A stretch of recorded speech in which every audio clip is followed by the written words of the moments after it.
Hello everyone and welcome to today's webinar. Thank you so much for joining. Before we get started, I'm just going to talk through a little bit of housekeeping. So firstly, you have the option to turn on closed captions for this session. To do this, if you click on the three dots or the More button, which should be at the top of your screen, and you select Language and Speech and then turn on live captions. And secondly, so we don't have a chat for this, but you can enter any questions or comments via the Q&A and we'll answer them at the end. So we ask that you please don't share any personal information or contact details for this. The session is being recorded and we'll send around the recording to all of you after the session via email, as well as publishing it on the Grow World website. You might find it useful to have a pen, paper and mobile phone to hand as well for some of the session activities. So let's get started. So today's session is From Ideas to Action, Starting a Community Growing Project. And in it, we'll be introducing some simple tools you can use to help you think through getting started on your project. So I'm Chloe A. I'm a Grow Wild Engagement Officer here at Kew, and I'm joined by my colleagues Chloe B and Gaia. And we're also delighted to be joined later on in the session by two project leaders who are going to share their experiences of starting community growing projects. So firstly, a little bit about Grow Wild. So next slide, please, Chloe. So Grow Wild is the national outreach programme of the Royal Botanic Gardens Kew. We support people across the UK to take action for nature in their communities. And our aim is to support people to build skills and confidence, unlock knowledge of plants and fungi, and learn how to protect and restore nature. Our work focuses on wild plants and fungi, which are a vital support system for our wildlife and our pollinators, and we're particularly focused on urban environments as well. So we have two grant strands, our community programme and our youth grants, and we also have our digital communications as well. And through our digital communications programme, we've last year launched a new resource. So next slide, please, Chloe. This was the Grow Wild Guide.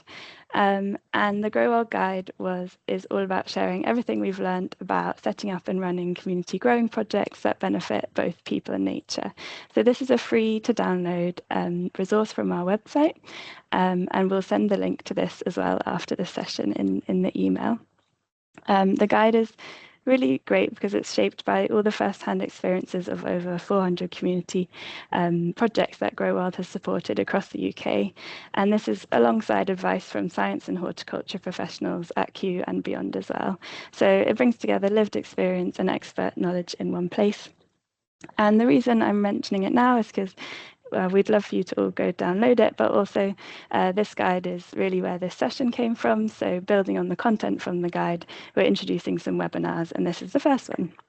So today's session supplements chapter 2 of the guide, setting up your project. So I'm going to pass on to Chloe B, who's our Grow Wild Engagement and Training Manager at Kew, and she's going to give an overview of the session and take you through some tools and activities to help you move from ideas to action. So thank you, Chloe. Great. Thank you very much, Chloe, for that introduction. And it's brilliant to have so many people with us today. Thank you for joining.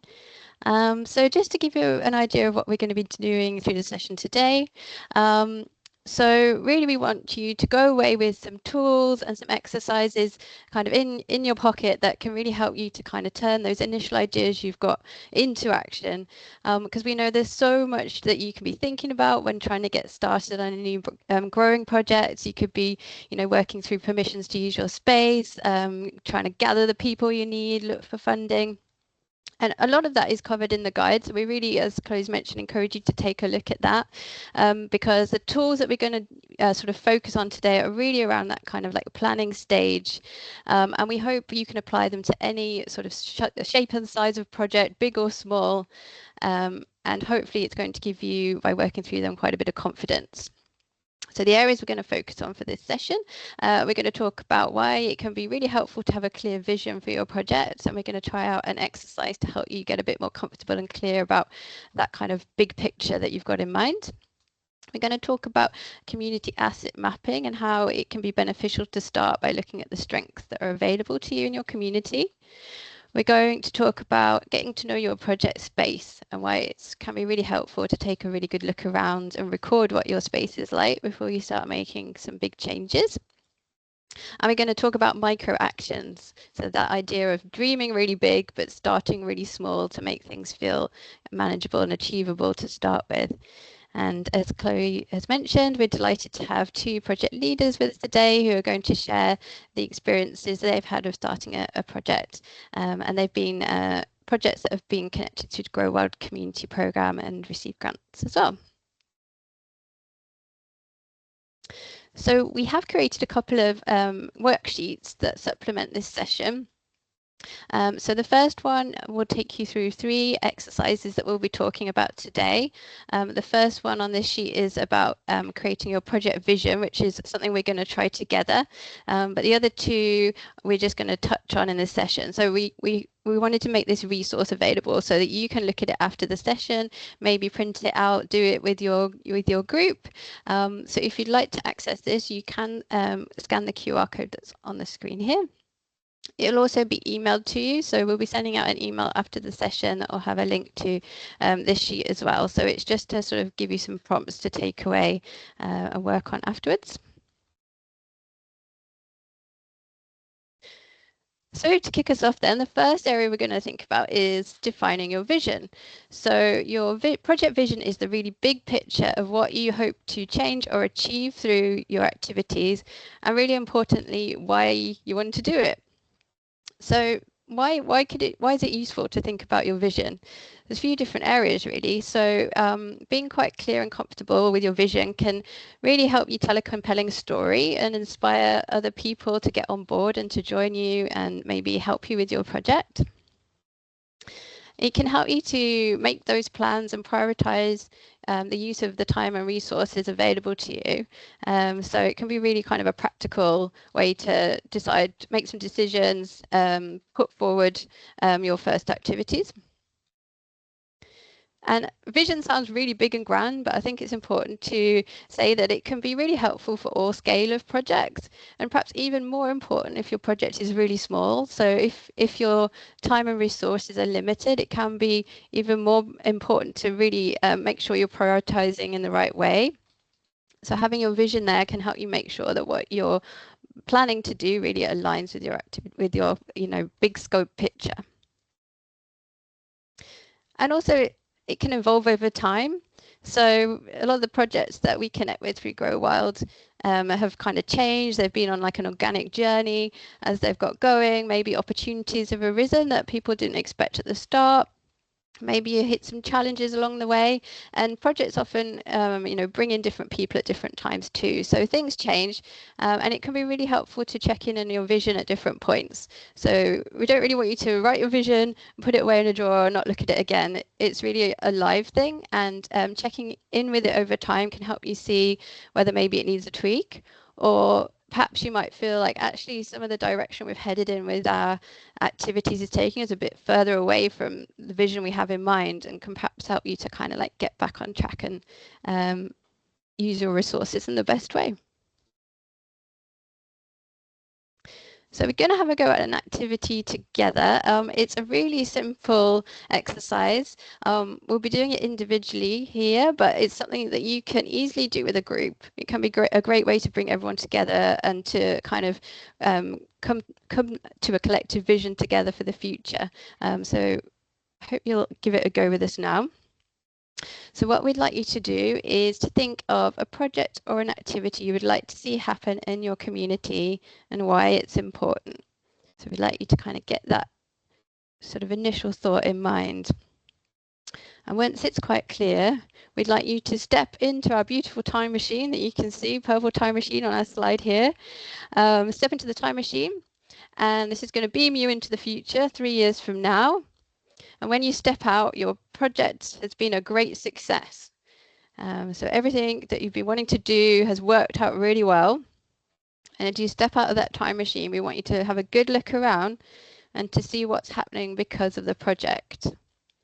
So things you might want to focus on. What are people doing?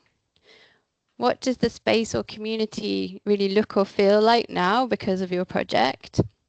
And what is that change that has taken place, that kind of really big picture change? So we'd like to invite you to just spend a minute thinking about this and just scribbling down a few little points that come to mind. It doesn't need to be anything long. And it's important not to get too drawn into the practicalities. So try not to think too much about the how has this happened. It's very much about, you know, what's happened, what's been achieved, that big vision. So just give you just a little bit longer to think about it.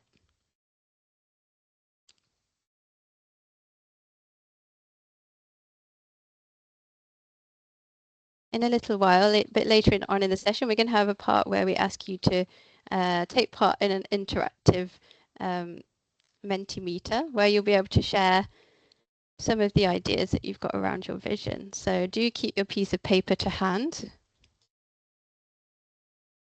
Yeah, just getting your kind of brain engaged with thinking about what that changes you'd like to see happening.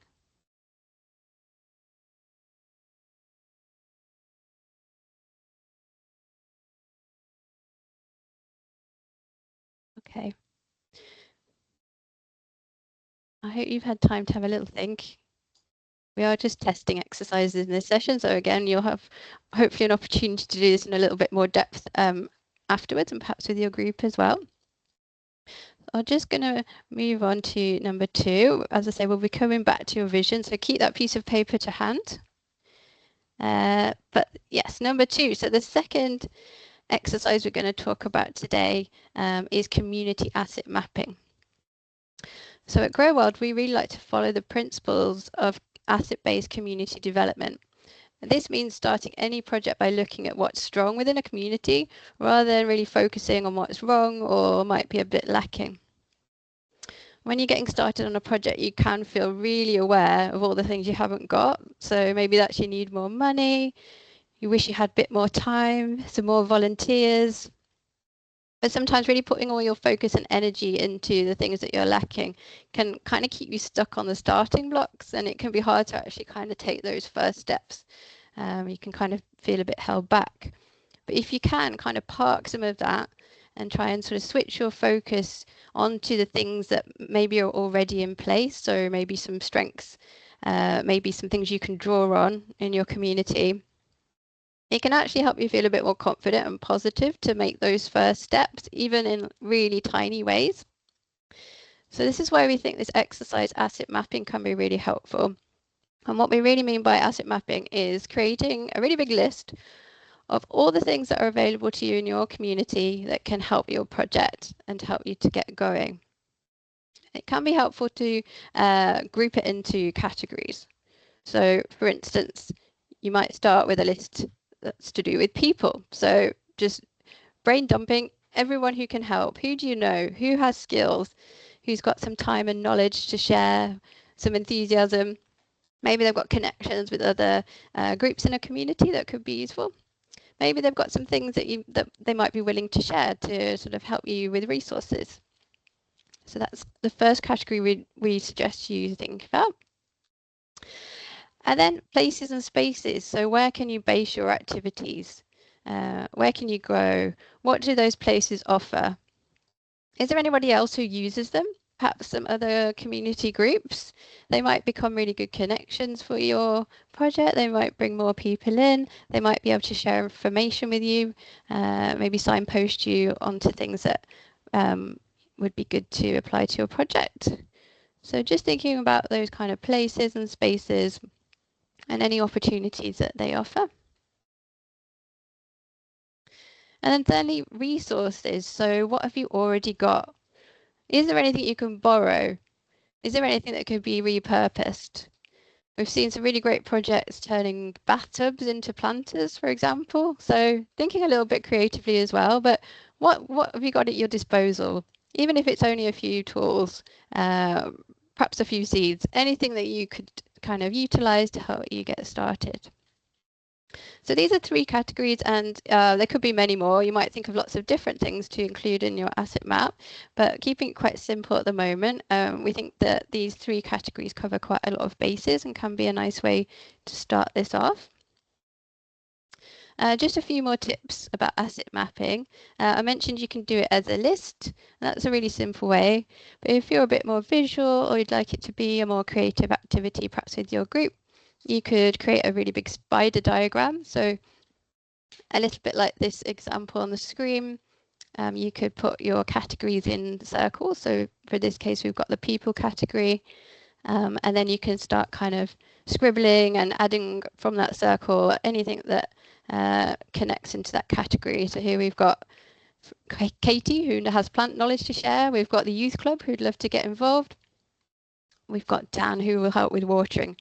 So you can kind of see how if you start drawing a spider diagram, it can quickly build up into quite a really big map, which could be a nice thing to perhaps display if you have a community centre or a place that you use as a regular base for your project.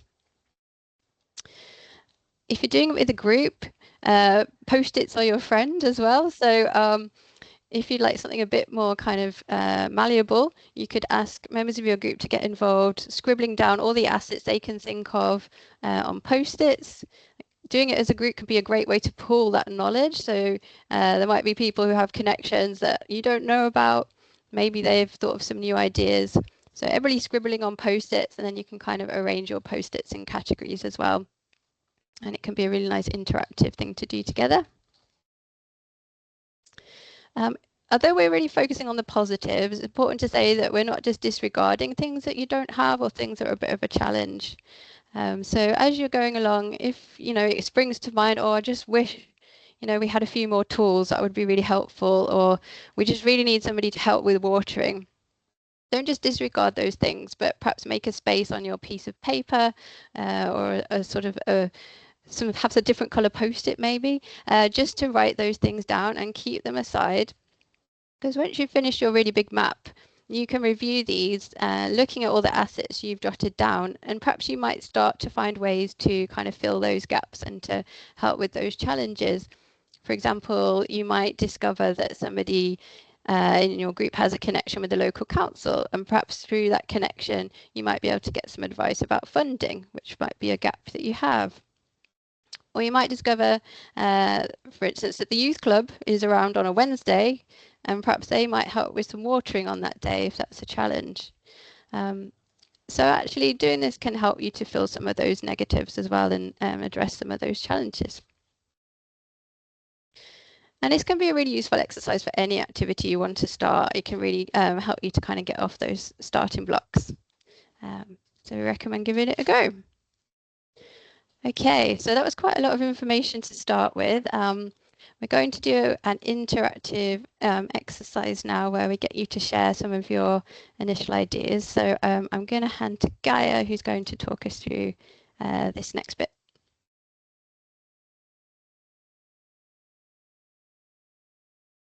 Thank you, Chloe. Just going to share the screen now. Okay, so share your vision. We're going to do a little interactive part of the session. So we're going to get you guys to let us know what your vision is, and you can do this by scanning this QR code, and it will take you to a page called menti.com, and then you should be able to input your idea for your vision there. Also, if you're not able to scan the QR code, you can just go to menti.com and type in this code 59790730. And that should take you also to that page. If you're not able to do either of these, then you can use the Q&A to put in your vision there. So we've already got our first response that's popping up. An outdoor space used by the community. That's really great, really simple, but really kind of gets to the root of what you want to do. I love this. A wild wee space, maybe a Scottish person who put this in. Outdoor classroom stewarded for nature by pupils and the local community. So yeah, maybe there's a school nearby, and that's kind of that key group that you really want to have involved with your project. Oh, we've got them all coming in now. Let's have a look. It's got some really great keywords there: biodiverse, comfortable, creative, and inspiring. I really like kind of coming up with those like proper kind of like keywords that's going to be your mission for your vision and for your project. Yeah, a wellness hub as well, thinking about kind of the mental health and physical benefits that these kind of spaces have for people. Sorry if I'm not able to read through all of these. There's so many great ideas coming through. I love this. Indoor gardening for those without gardens. I don't have a garden, so yeah, that is really important to kind of think about those people as well, and have kind of like a specific group in mind that you maybe want to connect with through your project. Let's see. A school garden at the top of a school field, encouraging the community engage with school life more. So yeah, again, you have your kind of like group that you really want to engage with over there.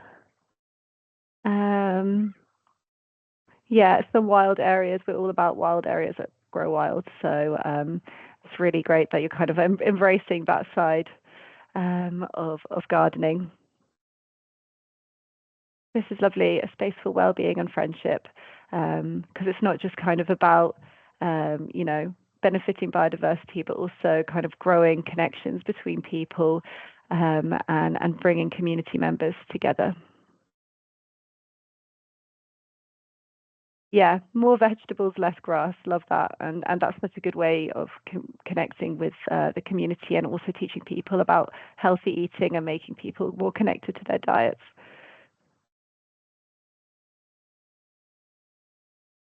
Oh my gosh, there's so many coming through. This is amazing. I'm going to try to slowly kind of scroll through. Shared garden, bringing estate residents and families together. So I imagine this space is kind of in a residential estate. So it's a really nice way to connect people that live in the same area, but often don't, you know, interact with each other that much. Drought tolerant flower areas. This is very topical, of course, with the drought that we've been having. So it's really great to kind of, you know, think about that and future proof essentially, and think about that in your planting. And then I'll just do this final one, a safe space for disabled children with complex needs to connect with nature. So you really have a kind of defined group that you're going to be working with, and from the outset you're going to be considering them in your vision, and always thinking about that key group. Okay, that's amazing. I'm going to move on to the next question now.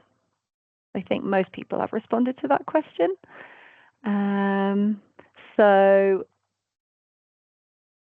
share 3 assets available to you. If you click next question, this should just pop up for you. So this is the asset question that Chloe was kind of describing earlier, and thinking about what assets will be helpful for your community project. And the term assets is very broad. That can be people that can help, you know, volunteers, different groups that might be local, different connections that you might have. And then also places and spaces, so your actual space, and then also any resources that you might have access to. And this is a word map, and the way that works is the bigger the word is, the more people have put it in. So we'll maybe see if there's any common themes that come up. So yeah, looks like people is our main word at the moment, and that's probably the most important thing you need if you're doing a community project, because those are the people that you want to either be helping with your project or want to be helping kind of create the space. Funding, it's really great that funding is something that people have access to, and yeah, of course, that's a big asset. Yes, volunteers as well. Endless passion, that's lovely. External partners, yeah, thinking about different partnerships that you have, and that, you know, you can really take advantage of. Friendly neighbors, that's lovely. Yeah, lots of these are kind of people focused, which is really great. Some people was thinking more about the land that they have. I have seen meadowland, housing land, urban environment as well. Lots of our projects kind of focus on urban areas, and thinking about, you know, ways we can green those. Youth hubs, again, that's great connections that you can have with different key groups. Green corridor, that's lovely. You're thinking about how your space can function as a green corridor and connect with other areas. Parks, yes.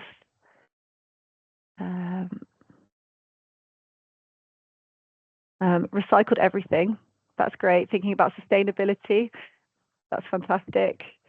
Yeah, and that's really great as well, because you're not thinking about buying new things, but really thinking about the assets that are there. How can I transform this bathtub into a planter, these tires into planters, and reusing what you already have. Sponsors, that's great. Green skills, yeah, thinking about the skills that people already have, and everybody in your group will have some sort of different skills, so really taking advantage of that and seeing what you can come up with together. Again, more skills, woodworking experience, that's amazing. And yeah, better water usage. Yeah, thinking about how you can really make advantage of collecting water. Again, very, very topical at the moment. That's great. Well, thank you all. There's so many amazing ideas there. So thank you all for taking part in this activity.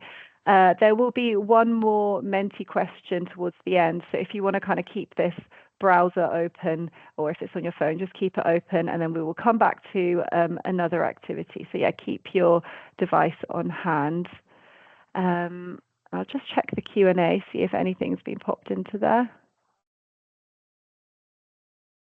Yeah, so again, lots of lovely ideas. A grant writer, that is a very important asset. Amazing. Thank you so much. I'm going to pass back to Chloe now. Thank you, Gaia, and thank you everyone for taking part in that. I'm just going to bring our slides back up.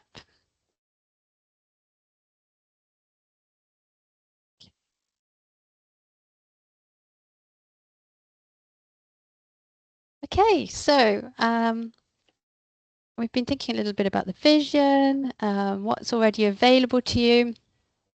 But something else we think is really valuable to do near the start of your project is to really spend some time looking around your project space, however big or small it is, and just really getting to know it.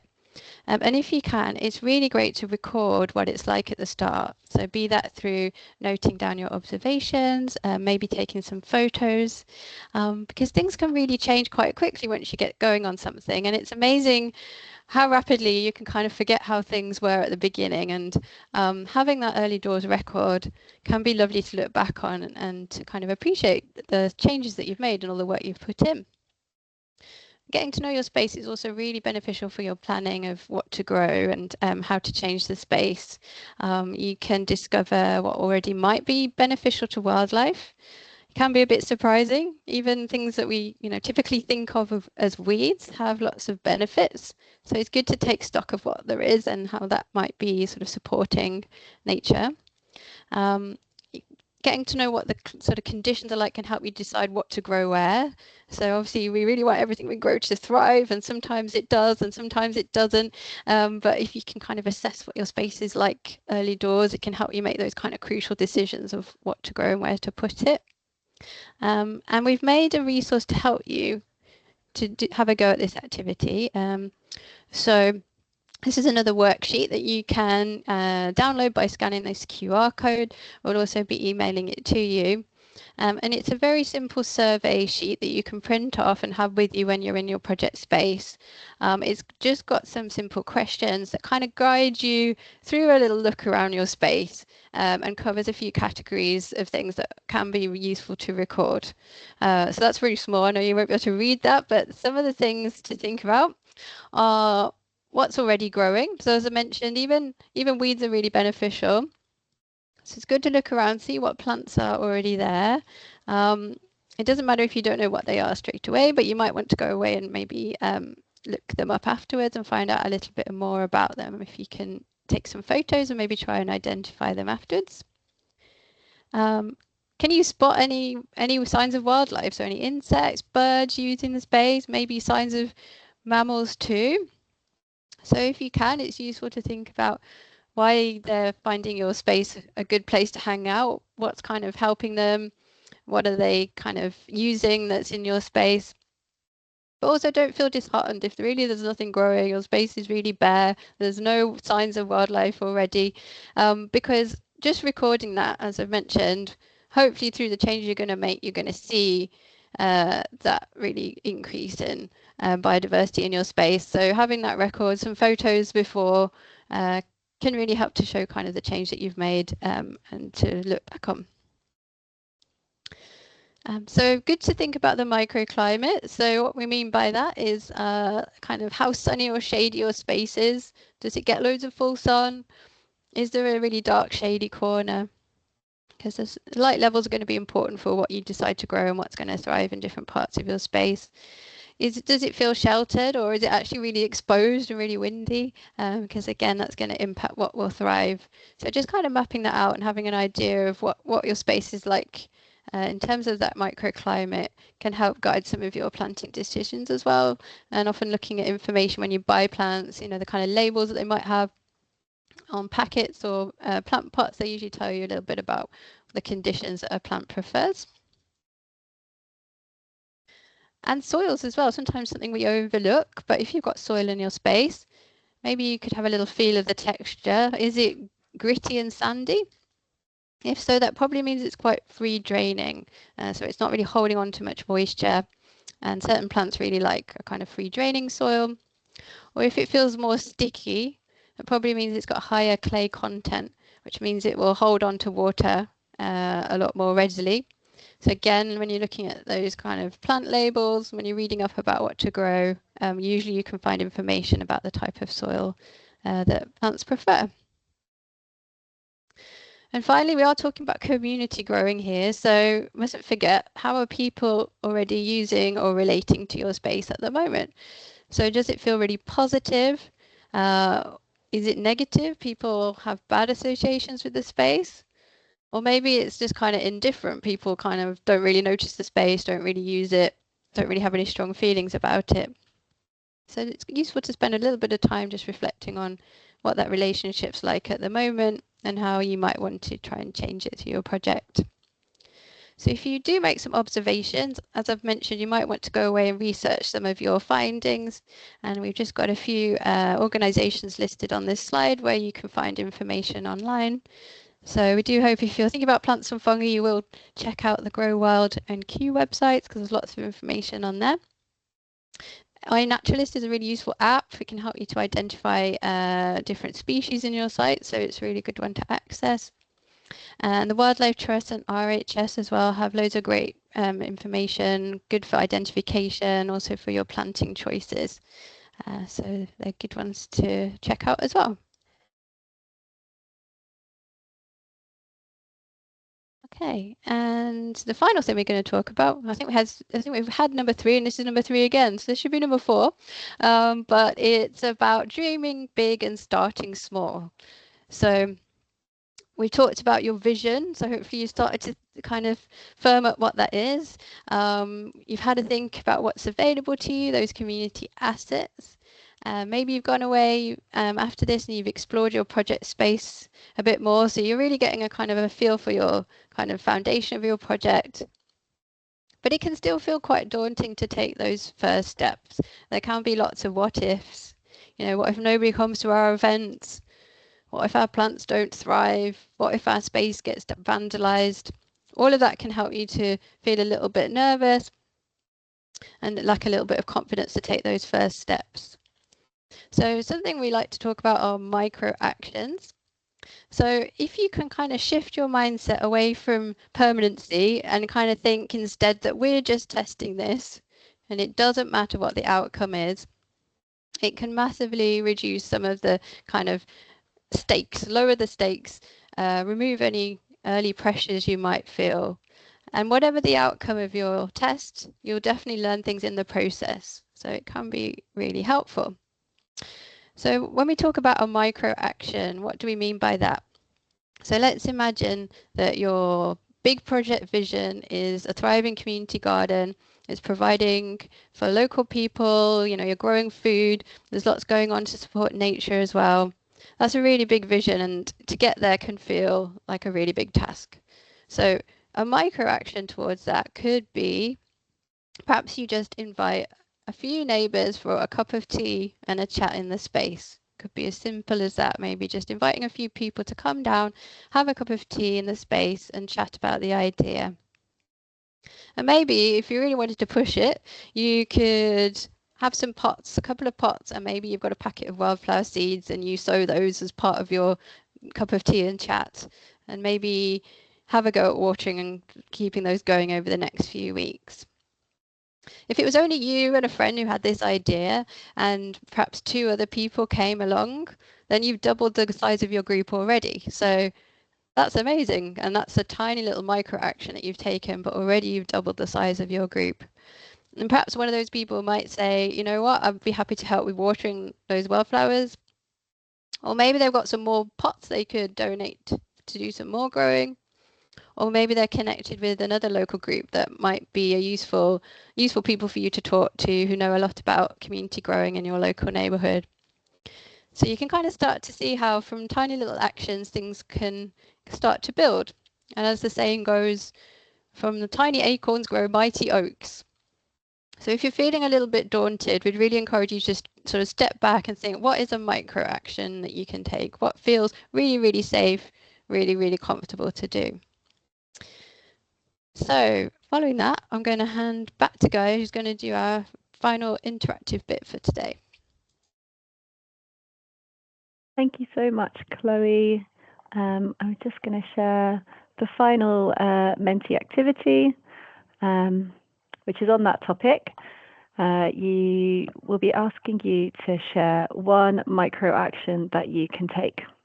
So you should just be able to click next question if you had your Menti open, and then you'll be able to answer this question. Or you can rescan the QR code or go to menti.com and put in the code. So yeah, we have some coming through. Organize a work party. Yeah, a party is a great way to get people together and get talking about your ideas. Speak with the neighbours over tea and biscuits. Yeah, fantastic idea. Very similar to kind of what Chloe was saying about just having a little meeting and kind of starting there. Quite a few ideas based around seeds, like collecting some wildflower seeds.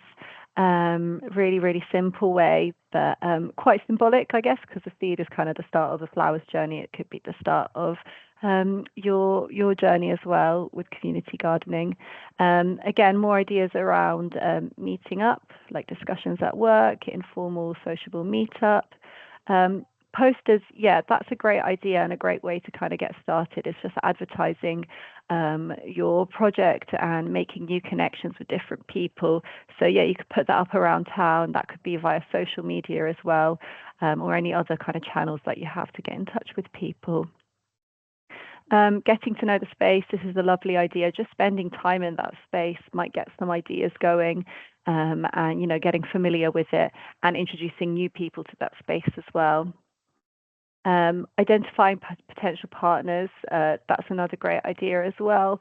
The more kind of connections you have in a community, the stronger your base is to really get started with your project, and potentially more people to get involved.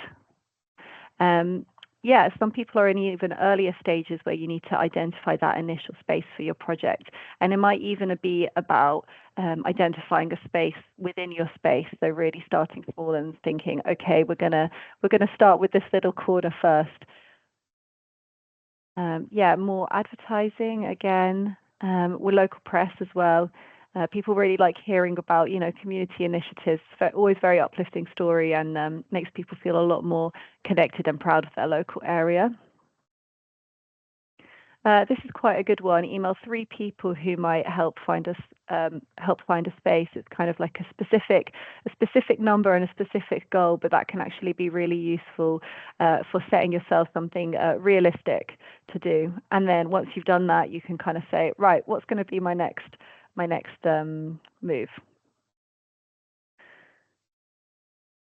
better understand what we have on site and take photos. This is a lovely idea. We always say it's really good to kind of take photos at the start of your project and at the start of your journey. And, you know, lots of people forget to do that. So when they get really far from their project, they like to look back and see what used to be there.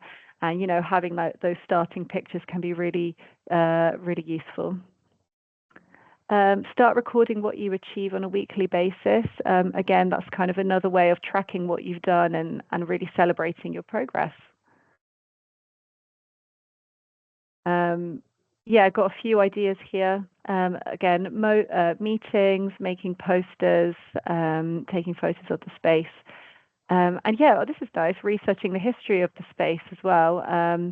So yeah, you can really connect people with what the space used to be and really make people take pride in place and kind of continue a legacy of looking after the space. That's fantastic. Thank you all very much. That was the last Menti activity. So hopefully you will take your micro actions on and make them happen. It's a lot easier starting small, but I think all of these ideas will have a massive impact for your projects. So thank you so much for taking part and sharing all your ideas, and hopefully you've inspired each other as well. I am going to pass on to other Chloe now, who will introduce a special guest that we have. Yeah, take it away, Chloe. Thank you so much. That was brilliant to see all the micro actions and what you're all sharing. Hopefully, lots of ideas for everyone there. Brilliant. So hopefully you can all see my screen. Can you see my screen? Oh yeah, brilliant. Thank you, Gaia. So we're so excited that we've got Tracy here from Friends of Kelly Avenue Park in Peckham in London, and she's going to share a bit about the story of Friends of Kelly Avenue Park. So Kelly Avenue Park received a grant from Grow Wild Community Programme in 2022 to grow wildflowers and improve the biodiversity of the park. And it's been so wonderful to watch the park flourish over the years. So I'm going to hand over to Tracy, who's going to talk a little bit about how the project got started and what she's learned through the process as well. So over to you, Tracy. Thanks, Chloe. Thanks, everybody. Lovely to be here. I'm honoured to be invited to share a bit of our story with you. So Kelly Avenue Park, or Central Venture Playground as it used to be known, sits in the heart of urban North Peckham in southeast London, surrounded by housing estates, between two primary schools and close to a busy arterial road. In 2015, it was a space with a negative reputation, seen as unclean, unsafe, a hotspot for antisocial behaviour, and as such, a prime target for housing developers who were wishing to cover our green spaces with ever more concrete blocks. The Friends of Kelly Avenue Park grew out of a listening campaign conducted in that year by the Peckham branch of London Citizens, which involved the two local primary schools and a local church. Members from these organisations spoke to 1,000 people, asking what they liked about living in Peckham and what they would like to change. At the subsequent commissioning assembly, the children from both the schools, one of which I was teaching at, spoke so passionately about wanting a safe and welcoming place to play that they moved 150 people to sign up to adopt the park, along with jobs, housing and debt, as the 4 campaigns that Peckham citizens would take action on in the coming months. Our first action in September of that year was to get 121 people out on a Friday night, with local radio and press attending, to do a massive litter pick in the park. Southwark Council were actually so intimidated by this, but the day before they'd moved the park's cleaning contract to a new firm. Our second action was to secure, from funding through the Cleaner, Greener, Safer Fund, the extension of a tarmacked park from one entrance of the park right the way through to the other end, with a commitment that the gates would remain unlocked at all times, thus increasing footfall and improving free access for everyone. The following summer, we hosted local families to a big lunch, at which our local councillors committed to work with representatives of the community to maintain and develop the space in positive ways for local people to enjoy. and Friends of Kelly Avenue Park as an entity was born. That first big lunch has now metamorphosed into our annual Community Fun Day, a summer event regularly attracting over 350 visitors.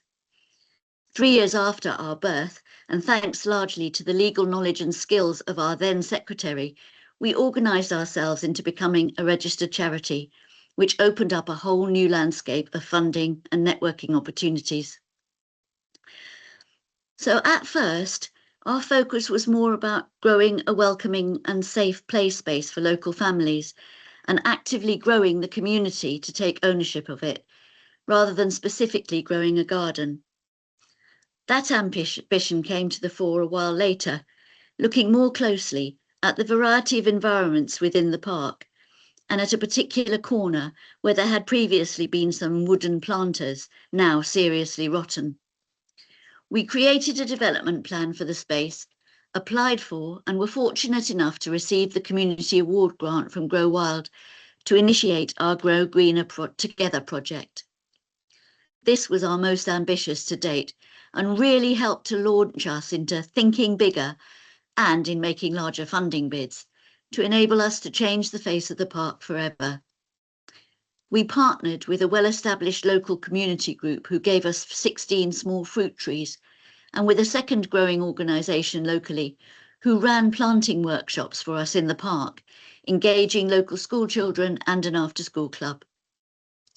The following year, we won the opportunity to become Hedgerow Heroes, gaining a partnership with CPRE London, who funded the purchase of young whips to plant a perimeter hedge inside the rather unfriendly grey fence that borders the space.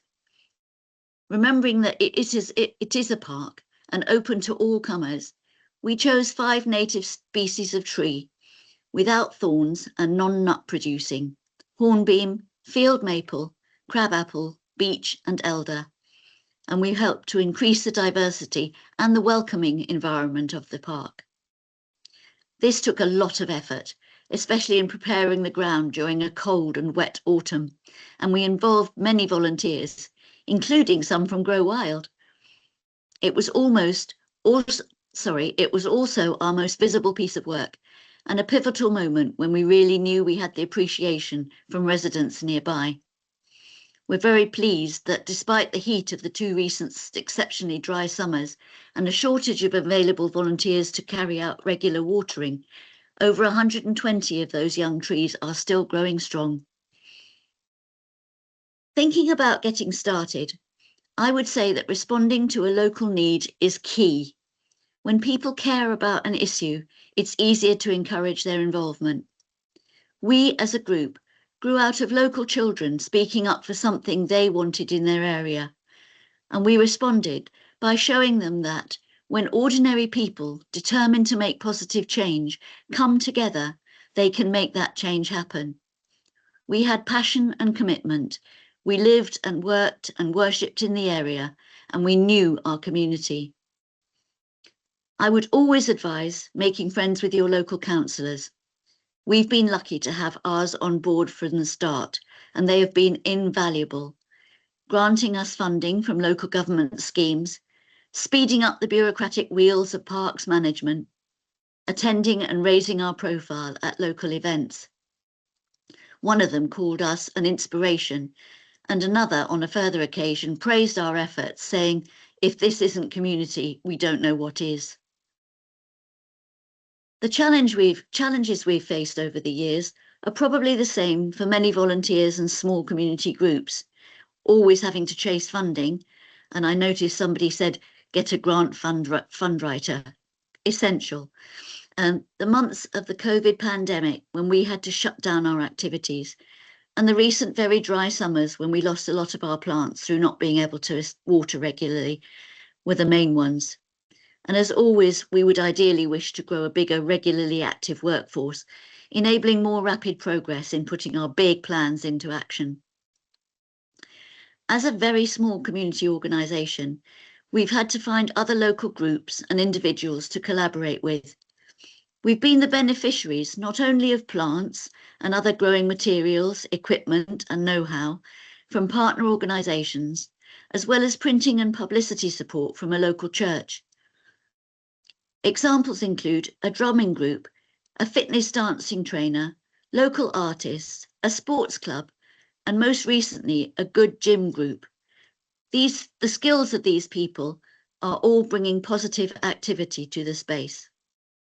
Recognize your strengths and weaknesses, and if possible, find the people who can fill the gaps. We started our journey as enthusiastic but not very knowledgeable gardeners, but we've learned so much along the way, including a lot from the Grow Wild online sessions. And now we also have a couple of volunteers who really know their onions, as the saying goes. You also need patience. I wish I'd known from the start that every milestone achievement, and we have had some, would take so long. I've always been the sort of, oh, that's a good idea, let's make it happen sort of person. But our wildflower meadow has yet to become established. Our hugel mounds remain just mounds, and the sensory garden is still a dream. But these are all things we're determined over time to bring to fruition. Persuading the council to reopen the building in the park for community access took us 2.5 years. Changing the name of the space from the negatively associated Central Venture Playground to the friendly, locally used Kelly Avenue Park, a similar length of time, and both involved very, very many meetings. So patience and perseverance are vital qualities to develop. Personally, I'm still working on them, so please wish me luck. Thank you all for listening. Thank you so much, Tracy. That was absolutely brilliant. So inspiring to hear that story of your project, and some very inspirational words as well. So thank you so much for joining. So I will take you off screen now, but thank you. And I know at the beginning of this session, we'd said we were going to have 2 speakers. Fran really unfortunately isn't able to make it today in the end. So, but we won't be hearing from him, but we really encourage you to go and download the guide, and I'll send you a link at the end, as I said, because there's lots of lovely stories, more like Tracy's story of friends of Kelly Avenue Park, of people who are sharing their experiences of what they learned, the challenges their projects from setting up small projects, and from lots of different types of organisations as well who've started community growing projects. So yeah, if you want more inspiration and stories like Tracy's, the guide is a good place to start. And also on our website we have lots of blogs and stories, so which we'll keep sharing. So for now we will skip past the next one, and I think this is our final slide. So a huge thank you to everyone who's come to this session. We really hope you've enjoyed it. We're going to send a feedback survey around. So when you receive the recording, you'll also have a link to a survey, and it's really short. So you can fill that in, and we're always trying to improve our sessions. So please do give any feedback that you can. I mentioned the Grow Well guide already. So there's a QR code there that you can scan. And again, the link will be in the email. Grow Wild is very active on social media. We have Instagram and Facebook, so please give us a follow and tag us in your posts and things. We'll also share any upcoming sessions, resources, or other grant opportunities and things on our social media as well. So our next webinar will be all about wildflowers, and that's going to be on the 24th of September. We're still confirming the time, so keep an eye out on our social media, and also if you're signed up to our newsletter, we recommend that you sign up, and you'll get a notification for when that session is going to be as well. So now we're going to have a little bit of time for some questions. So I'm going to stop sharing. Bring Tracy, Gaia and Chloe back. And if anyone has any questions, you can pop them into the Q&A section, and they'll be published in there, and then we can read them out for if it's for Tracy about her project, or if it's for Chloe or any of the Grow World team about anything else. Just gives everyone a little minute to find the Q&A. So the Q&A button is at the top of the screen. You should be able to click in there, and then you can post something which we can publish. We'll just give a minute to see if anyone has any questions, and if not, we'll round up the session.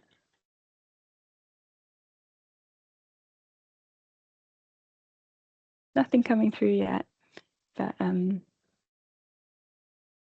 With 1 minute.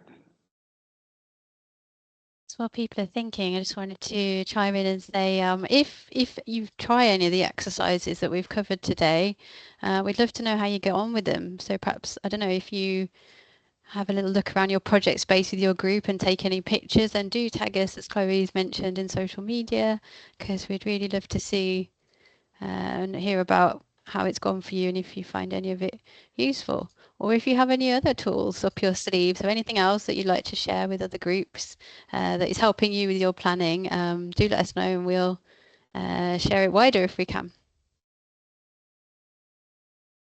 Thank you. Great. So we have a few questions for you, Tracy, here. The first is, have you ever had any problems with vandalism?